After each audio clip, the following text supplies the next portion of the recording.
Hi, everybody. I want to talk about a few different things. First of all, I have a new dog, as you can see. She is a puppy. Her name is Luna.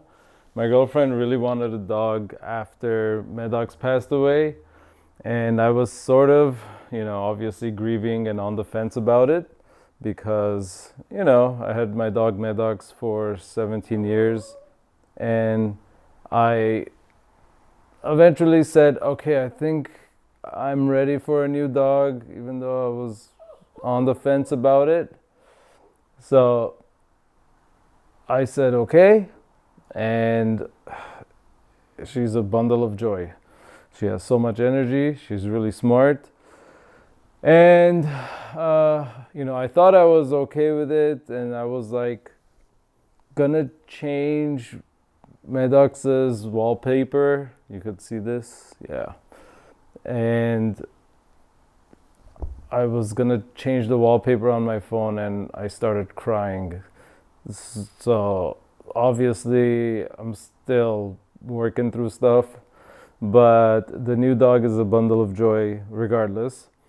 And something to note, I've written a blog post about this, about how you should try stretching when your pet stretches. Like if you have a dog or cat, you'll notice that anytime they wake up from a nap or any time that they feel like it, they stretch. And that is something you should try doing. Every time they stretch, you do a stretch.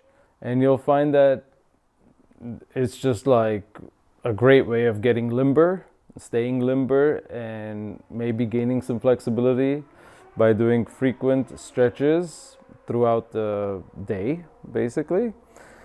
And yeah, that's it for that. Other than that, I was in a creative funk. And, normally I'm a happy, generally optimistic, easygoing person. And this COVID-19 quarantine lifestyle affected me negatively enough where it even got me into a creative funk.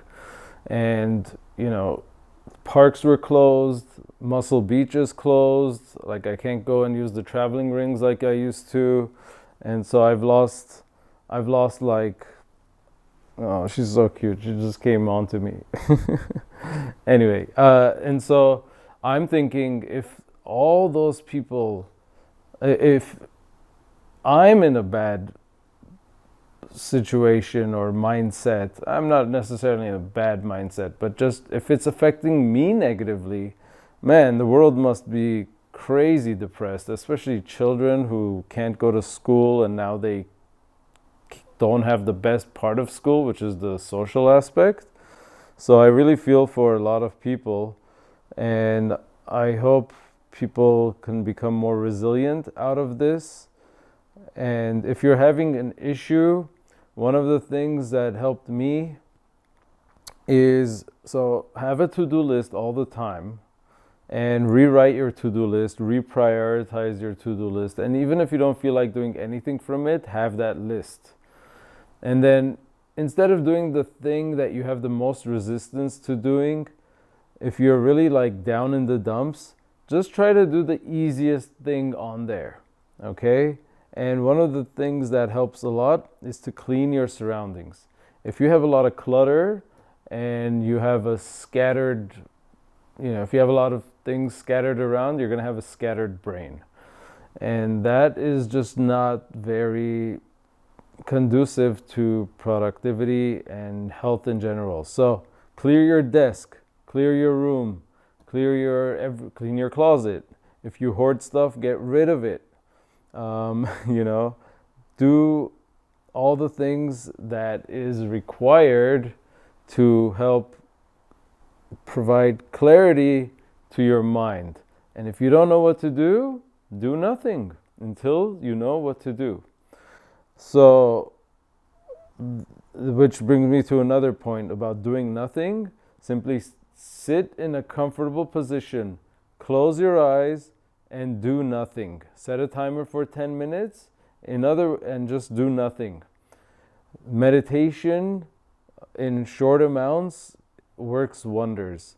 And I go through phases where I meditate regularly, and then when I fall out of it and I don't do it, I could feel how the electronics, the phones, the computers that we are addicted to, our devices that we become a slave to, the social media that ravages our brain, it's really nuts. And I think meditation is the only antidote to this frenzied world.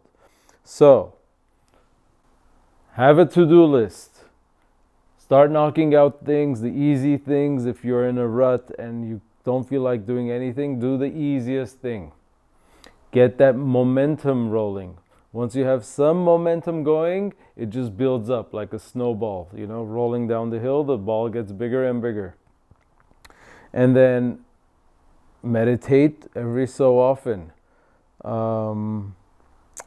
And there are opportunities everywhere, even though it seems like the world is falling apart sometimes. People are out of jobs. We have to be proactive and adaptive. We have to basically adapt to the times. There are some businesses that are thriving during the pandemic, and then there are others that are struggling. We have to think how to adapt to these times. Think what you use every day. Think, what do people need? What is in demand right now during a pandemic and in the future? What is sustainable, right? So just mull on that for a bit. If you're struggling with your life, especially young people who are having trouble finding themselves, like with social media being so rampant, it's really hard to find out who you are and who you want to be, and not be a slave to what you think you should be or what you think you should do to impress your audience. Okay? So those are a few of the things I just wanted to say. And in regards to your physical fitness, your health in general, you have to have some movement practice. I have a bunch of yoga videos. Do at least one of them once a week, minimum. Doing some yoga is very good for the body and soul. It's just some movement practice. Okay, you don't have to get like super spiritual about it. Just get some movement in. And if you don't do any strength training, you should incorporate some strength training in your life, because if you're not getting stronger, you're regressing, and over time you're getting weaker. So you always have to keep pushing. Life is a struggle. And if you don't push toward higher goals, you will tend to fall back. It's just entropy. And so if you are struggling with figuring out what kind of goals to create for yourself, how to reach your goals, how to optimize your plan, I do video chat sessions where I do online coaching, and I have a number of clients right now I'm working with simultaneously, and it's a joy helping them, and I love helping them to find their pathway, keep optimizing their plan. And there's a link to my online coaching information in the description of every YouTube video that I have, including this one. So if you need some help and guidance in regards to that, please check that out. And other than that, I wish all of you good times, and I will see you in the next video. Luna is asleep, and I'm gonna cut the video there, guys. I hope all of you are doing well and going to do better, okay? And I will see you in the next video. Thanks for watching, and have a great rest of your week.